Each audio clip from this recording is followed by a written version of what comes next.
Bismillah. Bismillah, alhamdulillah, nahmaduhu wa nasta'inuhu wa nastaghfiruh.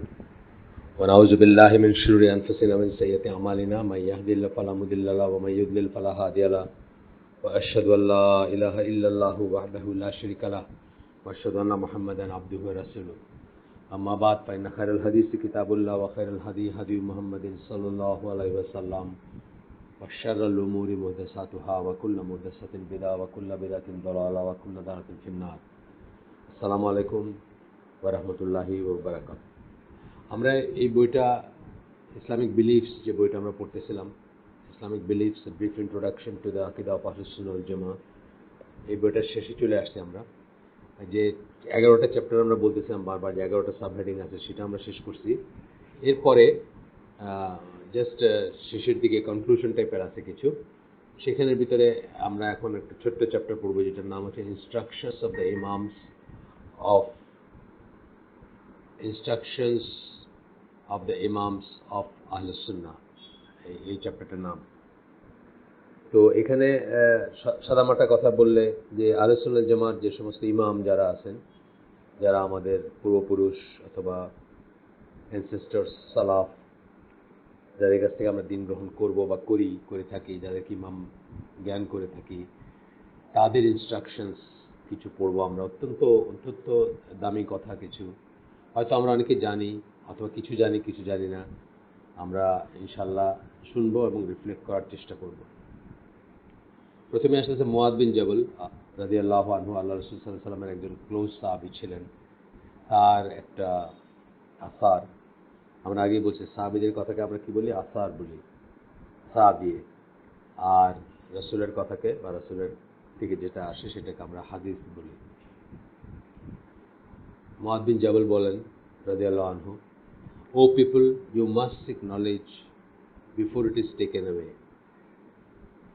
For indeed when its people bracketed the scholars die, it will be taken away. হে লোক সকল, জ্ঞানের খোঁজ করো, তালাশ করো বা জ্ঞান অর্জনের চেষ্টা করো, before it is taken away, জ্ঞান সরায় নেওয়ার আগে বা তুলে নেওয়ার আগে চেষ্টা করো। For indeed when its people, কেননা যখন স্কলাররা মারা যায় তার সাথে সাথে জ্ঞান চলে যায়।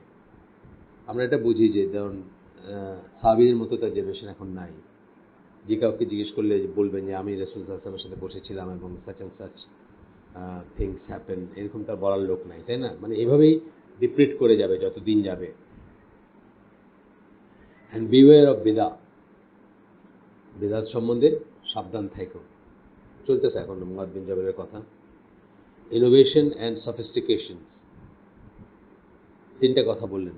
বিদা ইনোভেশন ঠিক আছে, অ্যান্ড সফিস্টিকেশন বললেন। সফিস্টিকেশন কথাটা আপনি যদি দেখেন,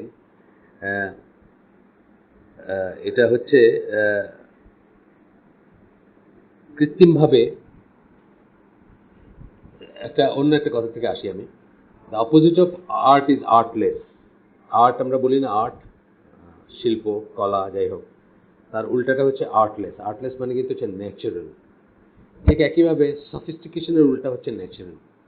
সফিস্টিকেশন হচ্ছে যেটা ঘষা মাজা করে ন্যাচারাল জিনিসটার থেকে একটা মানে কি বলবো, পরিশীলিত জিনিস তৈরি করা হয়, এটা ন্যাচারাল থাকে না।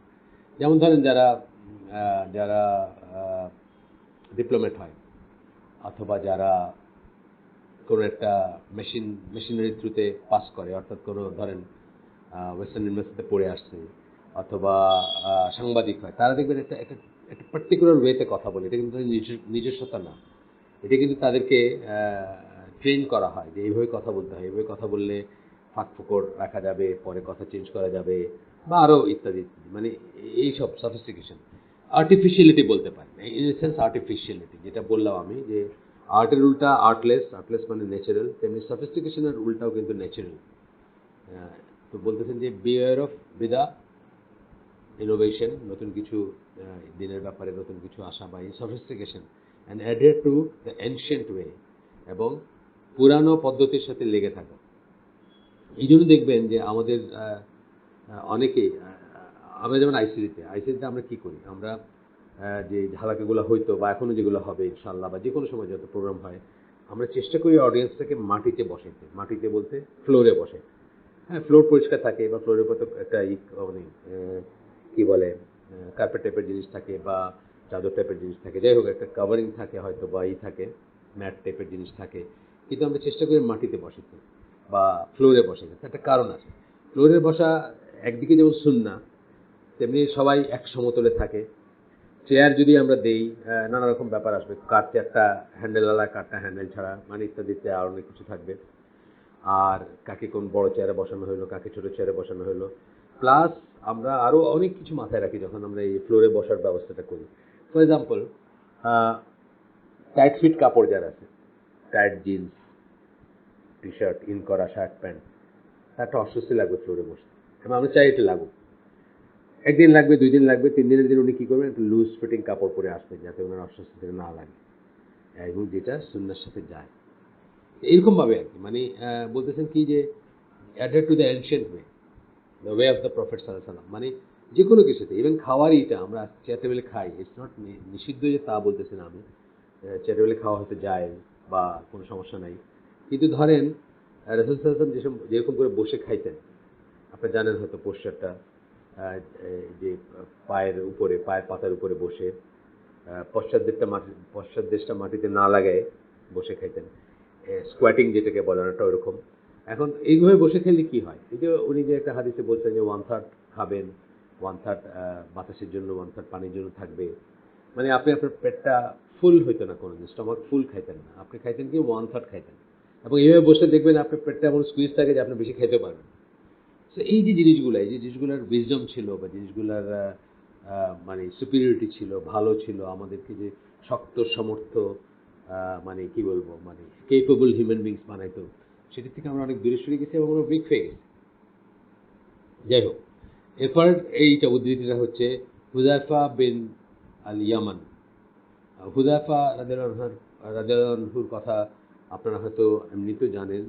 উনি ওনার কতগুলো বিশেষত্ব ছিল। একটা যেমন ওনাকে রাসূল সাল্লাল্লাহু আলাইহি ওয়াসাল্লাম, কারা কারা মুনাফিক ছিল মদিনার সমাজে বা যারা মসজিদে আসতো বা যারা মুসলমানদের সাথে মুসলমান ভান করে থাকতো, তাদের লিস্টে, তাদের নামের লিস্ট বলে গেছিলেন, এবং এটা এই ব্যাপারে উনি স্পেশাল ছিলেন। আরও কিছু হাদিস আসছে ওনার কাছ থেকে, যে খুব স্পেশাল কিছু হাদিস আসছে, আমরা হয়তো অনেক সময় পড়ে থাকবো। তো আজকে যেটা পড়বো, ওনার একটা সেইং আছে এখানে, যেখানে বলতেছেন, do not perform act of worship that was not practice by the companions of the messenger of Allah সাল্লাল্লাহু আলাইহি ওয়াসাল্লাম। আল্লাহ রাসূল সাল্লাল্লাহু আলাইহি ওয়াসাল্লামের সাহাবীরা যেটা প্র্যাকটিস করেন নাই এমন কোনো অ্যাক্ট অফ ওয়ার্শিপ, মানে ইবাদতের কাজ করবা না। For the earlier generation did not leave any room for the later to add anything. এটা আমরা সবসময় বলি যে ইসলামের নতুন কিছু নাই, যে আগের জেনারেশন যারা, অর্থাৎ সাহাবীদের জেনারেশন যারা, তারা এমন কিছু বাদ রাখেন নাই জানাইতে, বলতে, বুঝতে, বোঝাইতে যে আমরা আবার নতুন করে কিছু যুক্ত করব, কিছু ভুলে যান নাই আপনাকে জানাইতে যে আমরা এই ইবাদত করছি বা রাসূল এই ইবাদত করছেন, কিছু বাদ যায় না। ফিয়ার আল্লাহ ও রিডার্স,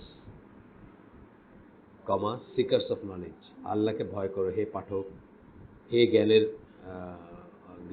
জ্ঞান আহরণে বা জ্ঞানের খোঁজ করতেছে যারা, অর্থাৎ তালিবুল ইলম বা যারা খোঁজ করতেছেন knowledge. And follow the path of those who came before you, এবং যারা তোমার আগে আসছেন তাদের রাস্তা বা তাদের পথ অনুসরণ করো। ঘুরে ফিরে ওই একই কথা, যে দিন গ্রহণ করতে হবে প্রথম জেনারেশন থেকে, এবং মেইনলি হচ্ছে সাহাবীদের থেকে, কারণ সাহাবীদের সামনে কোরআন নাজিল হয়েছে এবং তারা দেখছেন, তারা প্রশ্ন করছেন, তারা ভুল করছেন, তাদেরকে শুধরায় দেওয়া হয়েছে, রাসূল সাল্লাল্লাহু আলাইহি ওয়াসাল্লাম শুধরায় দিয়েছেন, আল্লাহ শুধরায় দিয়েছেন, অ্যান্ড সো অন। 3 নাম্বার, আব্দুল্লাহ বিন মাসউদ রাদিয়াল্লাহু আনহু, তার থেকে একটা আসার পড়বো আমরা, যেখানে তিনি বলেন, whoever wants to follow an example, যে কেউ যে কোনো একটা এক্সাম্পল, আমরা সবাই এক্সাম্পল ফলো করতে চাই, আমরা খোঁজ করি।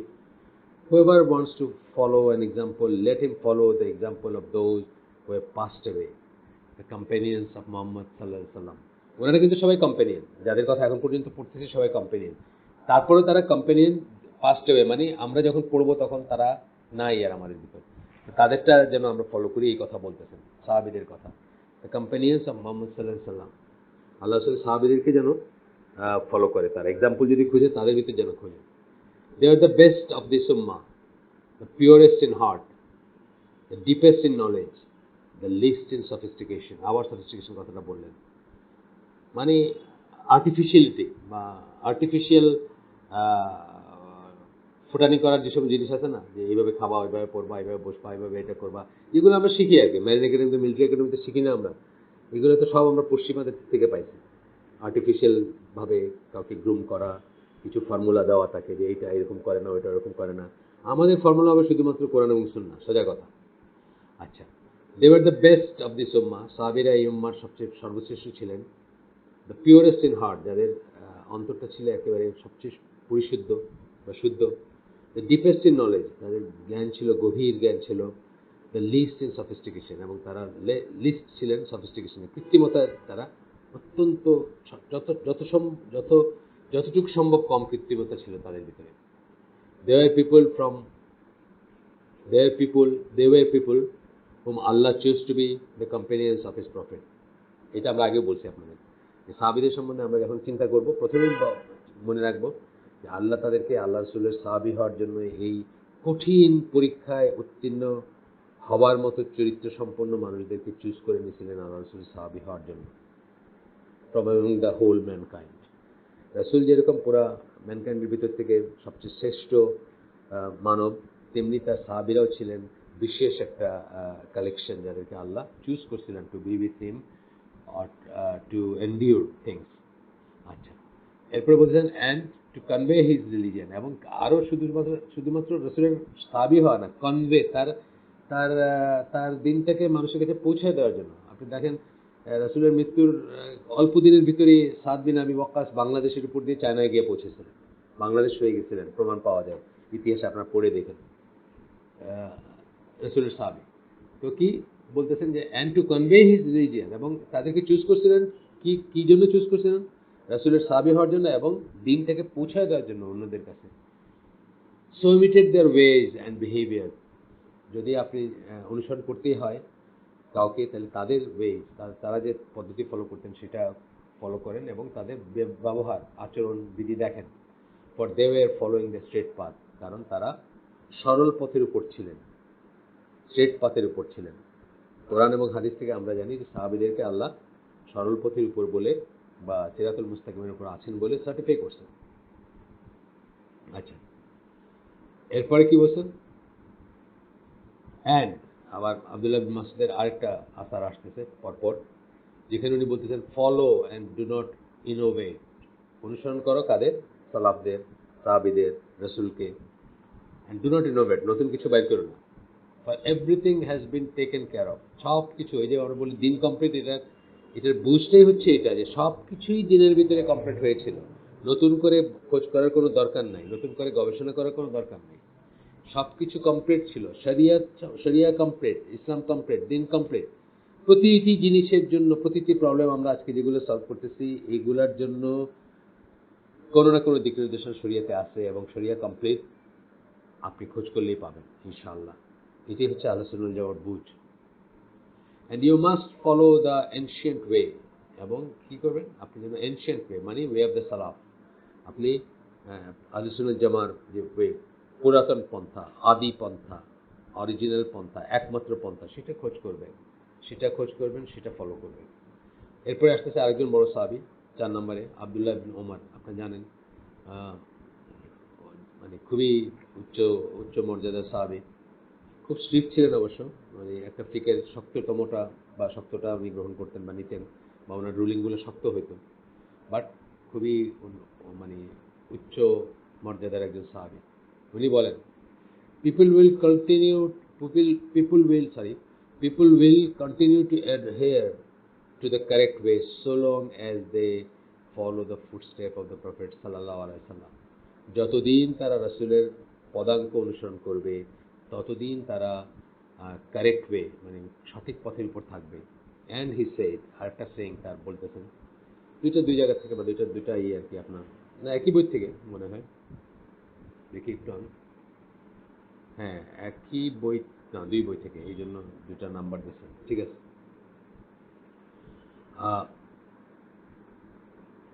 এক মিনিট, না একই বই থেকে, সরি, একই বই থেকে কি করছেন,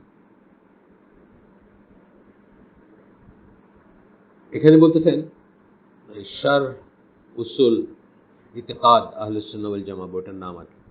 যাই হোক, তো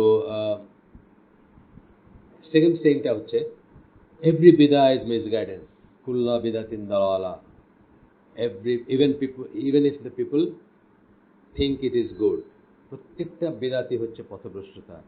এমনকি মানুষ যদি মনে করে যে সেটা ঠিক, মানুষ তো ঠিকই মনে করে। আসলে বেদাতে তো সমস্যাটা এটা, বেদাতকে কুফর শিরকের চেয়েও সমস্যাযুক্ত মনে করেন অনেক স্কলাররা। এই কারণে যে বেদাতের ভিতরে যে ডুবে থাকে সে মনে করে সে তো ভালোই করতে, সে তো মুসলিমই, সে তো মুমিনি, সে তো সঠিক পথের উপর আছে, সে তো আল্লাহর নৈকট্য লাভের চেষ্টা করতেছে। এই জন্য এটা ত্যাগ করা মুশকিল বা বোঝাও মুশকিল।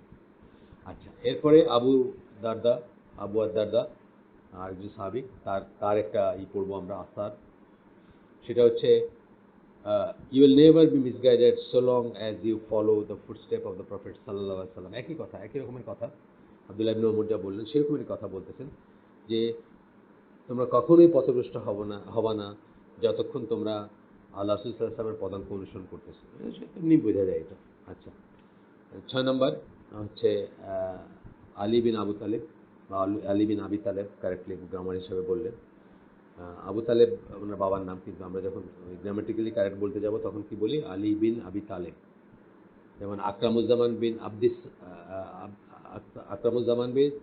আব্দুস সালাম বলা উচিত আমাদের। আকরামুজ্জামান বিন আব্দুস সালাম কথাটা ভুল, কিন্তু জাস্ট বাবার নাম রাখছেন এই জন্য হয়তো উনি চেঞ্জ করেন না, কিন্তু কারেক্টলি হবে, গ্রামাটিক্যালি হবে আকরামুজ্জামান বিন আব্দুস সালাম। আচ্ছা, যাই হোক, এরপরে আপনারা বলতেছেন যে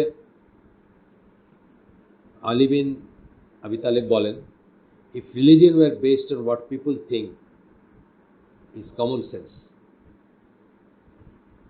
then we should wipe the bottom of the hoof rather than the top, but I saw the messenger of Allah wiping the top of them। এটা অত্যন্ত গুরুত্বপূর্ণ একটা আসার। এটা কিন্তু একটা আকিদা পয়েন্ট। আপনারা যদি দেখেন, ওই যে আকিদা তাহাবিয়া দেখবেন, সেখানে কিন্তু এটাকে আকিদার পয়েন্ট হিসেবে করছেন। এটা একটা বড় মূলনীতি করে যে কমন সেন্স দিয়ে দিন হয় না। কমন সেন্স লাগে দিন বুঝতে, টেক্সট বুঝতে, টেক্সট বলতে ওয়াহি মানে কোরআন এবং সুন্নাহ বুঝতে আকল দরকার আছে, কমন সেন্স দরকার আছে, কিন্তু কমন সেন্স দিয়ে কেবলমাত্র দিন হয় না। কমন সেন্সকে প্রাধান্য দিনে ভুল করবেন। যখন টেক্সট আসবে, আল্লাহ রসুলের কথা আসবে, কি বলে কোরআনের কথা আসবে, হাদিসের কথা আসবে, তখন সেটার সাথে যদি, সেটার টেক্সটের সাথে যদি আপনার ঘিলু বা আপনার কমন সেন্স যদি কন্ট্রাডিক্ট করে, তাহলে ওইটা টিকবে, আপনার কমন সেন্স কে বাদ দিতে হবে। এটা বলতেছেন যে দিন যদি কমন সেন্সের উপর বেস করে হইতো, তাহলে মোজা মাসে করতে গিয়ে নিচটা মানুষ পরিষ্কার করতো, কিন্তু আমরা উপরে মাসে করি, মানে পায়ের উপরটা আর কি, মানে পদতল না, বা পায়ের তলাটা করি না, উপরটা করি, যেটা আপনার যেটা উপরের সার্ফেস আর কি, ওটা করি। তো বলতেছেন কেন, rather than the top, but I saw the messenger of Allah সাল্লাল্লাহু আলাইহি ওয়াসাল্লাম wiping the top of them. আমি দেখছি তাকে, রাসূলকে উপরটা মাসে করতে, তাই আমরা উপরটা মাসে করি। কমন সেন্সের উপর বেস করলে নিচেটা মাসে করতে হতো, কিন্তু আমরা সেটা করি না। তার মানে দিন কমন সেন্সের উপর বেস করে না, টেক্সটের উপর বেস করে হবে। টেক্সট বুঝতে গিয়ে কমন সেন্স লাগবে, বা কমন সেন্স এমনিতেও অ্যাপ্লাই করতে সমস্যা নেই, করতেও হয় কখনো কখনো ইজতিহাদ, যখন আপনি একদম একা আপনার একটা ব্যাপার ডিসিশন নিতে হচ্ছে, তখন আপনার কমন সেন্স ইউজ করেন আপনি।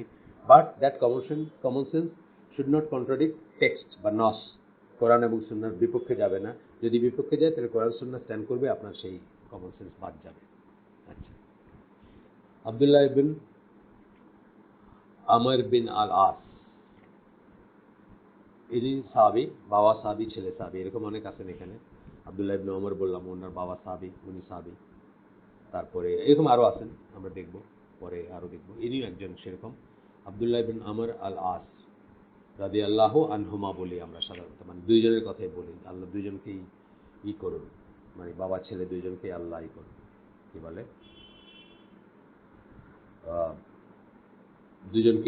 দুজনের উপরই আমরা দোয়া করি, রাদিয়াল্লাহু আনহুমা বলি, মানে দুইজন বলি। এরকম আরো আছেন, বললাম যেরকম আব্দুল্লাহ ইবনে ওমর একজন, তারপরে আপনার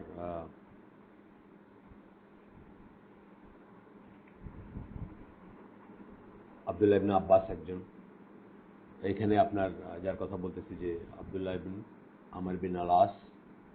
আমর বিন আলাস আপনি জানেন বড় জেনারেল ছিলেন ইসের সময়, ওমর রাদিয়াল্লাহু সময়। জয় করছিলেন, মিশর জয় করছিলেন। এরপরে মুয়াবিয়া রাদিয়াল্লাহুর সাথে ছিলেন উনি। এবং আপনার মুয়াবিয়া রাদিয়াল্লাহুর সাথে ছিলেন। যাই হোক, আমরা ইসে ফিরে আসি, তার সেইংটাতে আসি, তার তার ইটাতে আসি, তার কি বলে, তার বক্তব্যটাতে আসি। সরি, একটা ফোন আসছিল মাঝখানে। এখানে তিনি বলেন, নো বিদাত is introduced but it will spread further and no সুন্নাহ is neglected but it will diminish further. খুব বড় একটা কথা, আমরা বলি অন্য অন্য ল্যাঙ্গুয়েজে বলি এই কথাটা, যে কোনো বিদাত যেটা যেটা করা হয়, ইন্ট্রোডিউস করা হয়, বিদাত মানেই তো নতুনভাবে নব্য প্রথা, নতুনভাবে যেটা ইন্ট্রোডিউস করা হয়, এমন কোনো বিদাত নাই যেটা ইন্ট্রোডিউস করা হয় কিন্তু এটা আরও বাড়বে, মানে সবকটা বিদাতই আরও বাড়তে থাকবে। ইন্ট্রোডিউস করার সময় খুব সামান্য থাকলে পরে আরও বাড়তে থাকবে, আরও বাড়তে থাকবে, আরও বাড়তে থাকবে। যেমন ধরেন, আমি একটা কথাই বলি, যে প্রথম ঈদে মিলাদুন্নবী যখন পালন করতে শুরু করছিল, তখন হয়তো কেবলমাত্র ওই দিনটায় মিলাদ টিলাদ পড়তো বা কিছু করতো। তারপরে আস্তে আস্তে যশনে জুলুসে এখন বিশাল আলোকসজ্জা হয়, তারপরে শত শত ট্রাক দিয়ে মিছিল হয়, সকল ঈদের বড় ঈদ বলে স্লোগান দেওয়া হয়, অ্যান্ড সো অন, আরও বাড়তে থাকবে। এটাই বলতেছেন আপনি এই আসারটাতে। আর বলতেছেন, নো সুন্নাহ is neglected but it will diminish further. একটা সুন্নাহ যদি আপনি নেগলেক্ট করেন তাহলে এটা আরও কমতে থাকবে, কমতে কমতে একসময় নাই হয়ে যেতে পারে। আমার অনেক সুন্নাহ আছে যেগুলো প্রায় নাই হয়ে গেছে। যেমন ধরেন জুতা পায়ে নামাজ পড়া, এই সুন্নাহটা কিন্তু আমাদের বজায় রাখা উচিত, বা তাজা রাখা উচিত, বা জীবিত রাখা উচিত। এটা যেহেতু পারমিটেড, কেউ এটাকে, আল্লাহ যেটা পারমিট করছেন, রাসূল যেটা পারমিট করছেন, এটাকে কেউ নিষেধ করতে পারে না। ঠিক আছে, আমরা হয়তো জুতার তলাটা পরিষ্কার করে দেখলাম, সেটা অন্য জিনিস। কিন্তু কেউ যদি জুতা পরে আপনার করে, কেউ যদি জুতা পরে আপনার পাশে দাঁড়ায় বা আপনার সাথে নামাজ পড়ে, আমরা যেন বাঁকা দৃষ্টিতে তার দিকে না তাকাই, সেটা আর কি। যাই হোক, এইভাবে আরও অনেক সুন্নাহ নাই হয়ে যাচ্ছে, বা অনেক সুন্নাহ জানে না। আমি যেরকম বললাম যে আমি দু একদিন আগে কাকে জানি বললাম যে মসজিদে ইমাম সাহেবদের উপর ওয়াজিব, অ্যাকচুয়ালি এটা সুন্নাহ বাট ইমামদের জন্য ওয়াজিব, যে ইকামত দেওয়ার পরে তারা ঘুরে দাঁড়াবেন এবং দাঁড়ায় মেকশিওর করবেন, তারা বলবেন যে সবাই সোজা হয়ে দাঁড়াইতে, ফাঁক বন্ধ করতে, কাঁধে কাঁধ পায়ে পা লাগায় দাঁড়াইতে, রো সোজা করতে, এবং তারা মেকশিওর করবেন যে এগুলো করা হয়েছে বিফোর হি স্টার্টস সালাত। এই একটা সুন্নাহ ছিল, এটা কিন্তু আস্তে আস্তে নাই হয়ে গেছে। আমি উদাহরণস্বরূপ অনেক সময় বলি যে উত্তরায় 6 নম্বর সেক্টরে আমি যেখানে থাকতাম, সেখানের মসজিদে একসময় একজন ইমাম ছিলেন, যিনি এই ইকামতের পরে বলতেন যে মোবাইল বন্ধ রাখুন, জুতা সামনে রাখুন। ওইটাকে রিপ্লেস করে ফেলছে এটা, মানে ওইটা শেষ। আচ্ছা, 8 নম্বর হচ্ছে একজন